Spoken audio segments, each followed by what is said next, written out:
Bonjour à tous, très heureuse de vous revoir. Située dans une ruelle de la rue Lạc Long Quân à Hanoï, Amkake est une création innovante de Lily Huang. Dans cet espace, Lily Huang travaille avec acharnement pour mettre au monde ses wokmok, sandales en bois. Dans le focus de cette semaine, nous vous invitons à rencontrer cette designer talentueuse et ses produits particuliers. Mais tout d'abord, place à l'actualité de la semaine.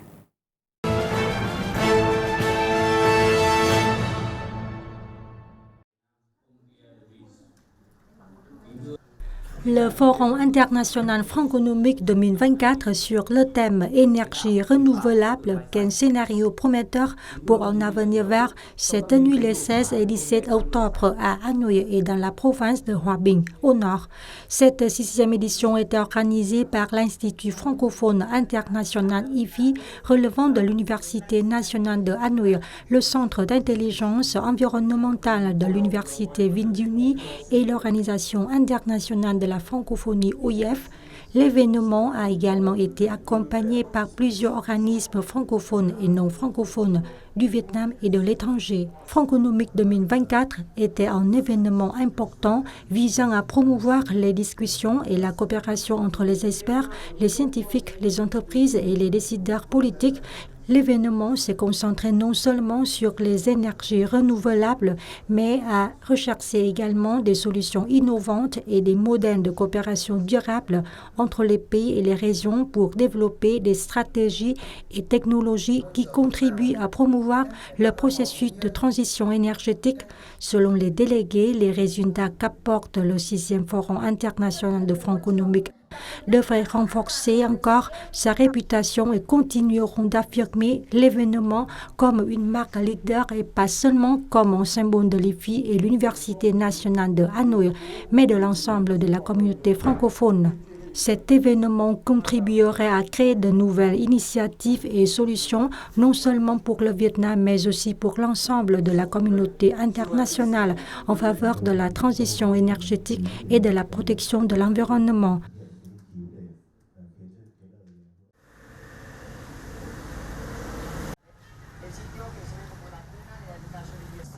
Au cours des 9 premiers mois de cette année, le Vietnam a accueilli plus de 12,7 millions de visiteurs internationaux, soit une augmentation de 43% par rapport à l'année précédente. Selon l'Office général des statistiques, les arrivées par voie aérienne ont atteint près de 10,8 millions, représentant 85% des visiteurs internationaux. Les arrivées par voie terrestre se sont élevées à 1,8 million, soit 13,8%, et celles par voie maritime à 165 700. Soit 1,3%.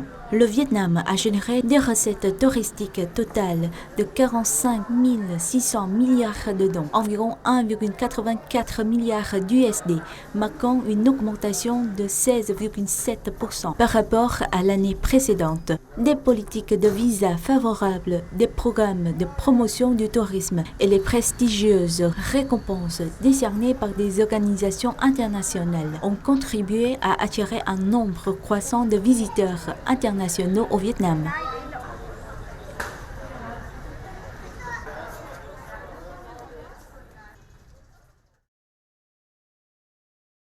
Le courrier du Vietnam numéro 43 met l'accent sur le rôle des femmes qui contribuent pleinement au développement de la communauté. De nombreuses femmes sont devenues des exemples, inspirant la prochaine génération à surmonter les stéréotypes de genre et à équilibrer les responsabilités d'épouses et de mères de famille, tout en déployant leur créativité et leur dévouement à la conquête de nouveaux sommets de la société. Récemment, la conférence du Réseau des femmes scientifiques et ingénieurs d'Asie-Pacifique, APNN 2024, sur le thème du rôle des femmes dans la science et la technologie et l'intégration internationale pour le développement durable, s'est tenue à Hanoï, avec pour objectif de rehausser le statut des femmes intellectuelles au Vietnam et dans la région. Cette réunion a attiré plus de 300 délégués de 13 pays et territoires. Dans ce même numéro, le Courrier du Vietnam présente un modèle de coopérative dirigée par des femmes qui, dans les zones rurales de Hanoï, adoptent la transformation numérique en utilisant le commerce électronique, la promotion commerciale et les plateformes technologiques pour stimuler la croissance économique locale. Le journal honore également 3 Vietnamiennes, parmi les 100 femmes les plus influentes d'Asie, sélectionnées par le magazine Fortune. S'inscrivent dans cette liste les PDG de Vietjet Air, Nguyen Thi Phuong Thao, de Vinamilk, Mai Kieu Lien, et de Sacombank, Nguyen Duc Thach Diem.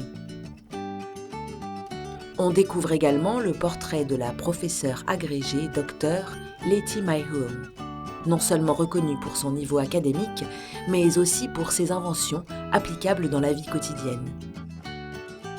Découvrez ces articles en intégralité dans le Courrier du Vietnam numéro 43 ou sur le site lecourrier.vn.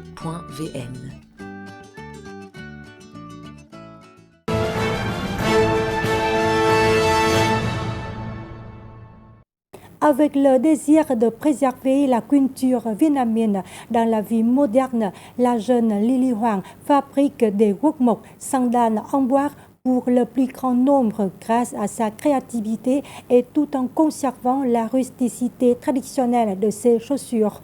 L'utilisation de matériaux recyclés pour fabriquer ce genre de chaussures est un bon moyen de réduire les déchets dans l'environnement. Lily Huang et ses amis mènent actuellement un projet pour faire revivre la guốc mộc dans l'espoir de préserver sa beauté culturelle et d'encourager les gens à utiliser des matériaux recyclés. Reportage.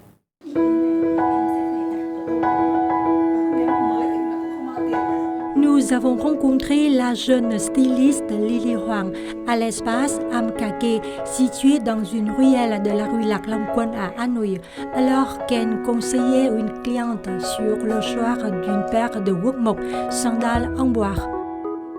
Née en 1991, Hoàng Huệ, surnommée Lily Huang, a obtenu un diplôme universitaire de spécialisation en langue étrangère, sans jamais étudier la mode ou l'art. Mais sa passion l'a conduite à choisir la mode pour se lancer dans l'entrepreneuriat. En mars 2021, Lily Huang a commencé à mettre en œuvre le projet I'm Reborn, Je renais, avec le désir de diffuser un message de protection de l'environnement dans la mode.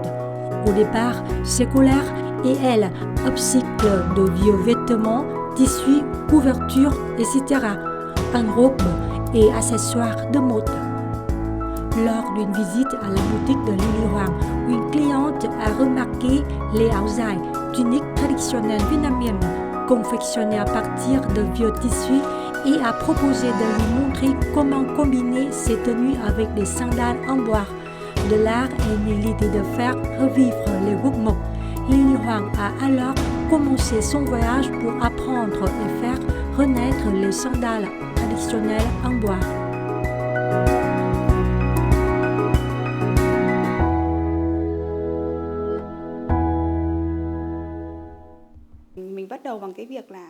J'ai cherché sur Internet s'il y avait des artisans fabriquant des sandales en bois autour de moi.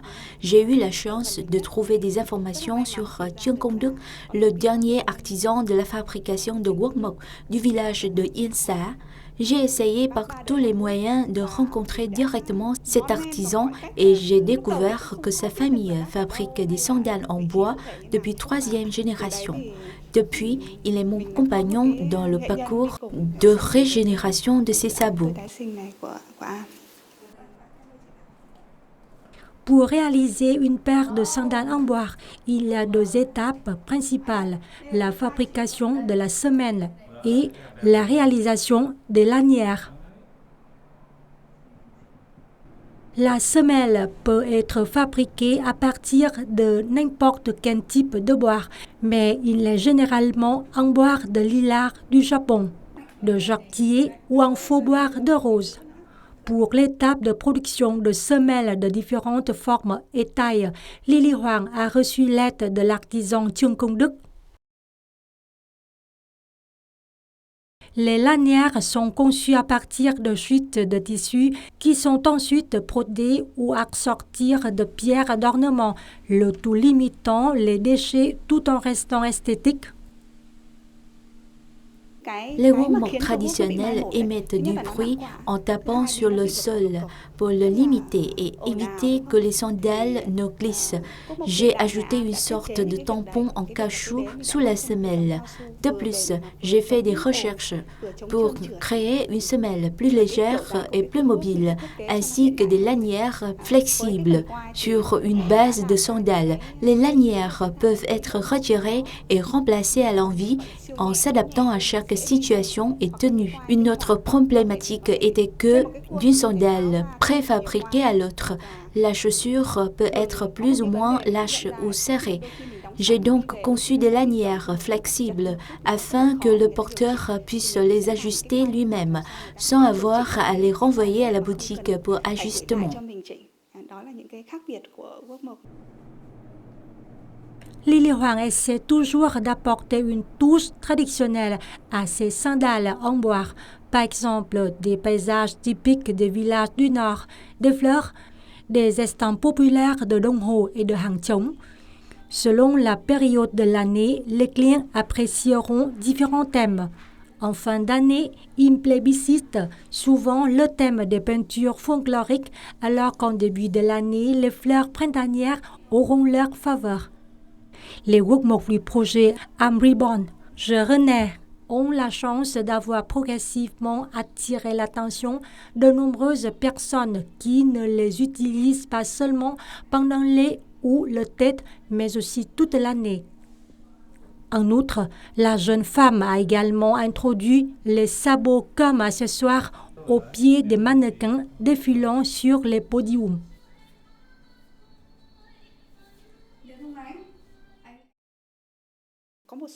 Certains clients, tels que des étudiants ou des personnes qui réalisent des projets de fin d'études, ont besoin de créer des sandales en bois au design extrêmement unique. J'ai eu quelques difficultés avec certaines idées, difficiles à concevoir en réalité. Il a parfois fallu s'y reprendre à plusieurs reprises pour obtenir un produit approprié et de qualité.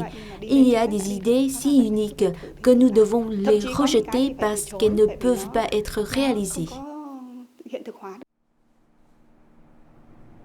La styliste Lily Huang déclare que chaque mois, sa boutique importerait 150 à 200 semelles de bois de l'artisan Chung Kong Đức pour les transformer en de nombreux modèles de sandales magnifiques et accrocheurs. Le prix d'une paire varie de 450 000 à 1 million de dong. Pour les sabots sur mesure, le prix peut aller jusqu'à 2 millions de dong. Actuellement, les sabots sont vendus principalement en ligne et dans l'espace Amkake.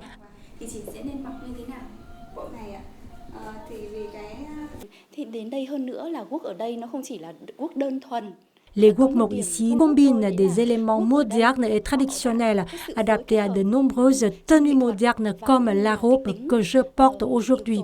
Finalement, j'ai choisi des sandales adaptées à ma prochaine mission à l'étranger. Je le porterai en toute confiance et présenterai à mes partenaires et amis étrangers le produit culturel et artistique du Vietnam, que sont ces sandales en bois. La renaissance des sandales en bois ces dernières années montre que l'industrie de la mode et de la beauté se diversifie de plus en plus, démontrant le désir des jeunes de préserver les objets anciens. Parmi eux, les wokmok au design moderne et accrocheur attirent les jeunes et les amoureux d'artisanat traditionnel. Il semble que grâce aux mains habiles et à l'amour de la culture traditionnelle de la styliste Lily Huang, les sandales en bois reviennent du passé et adoptent un style plus moderne pour continuer d'exister année après année.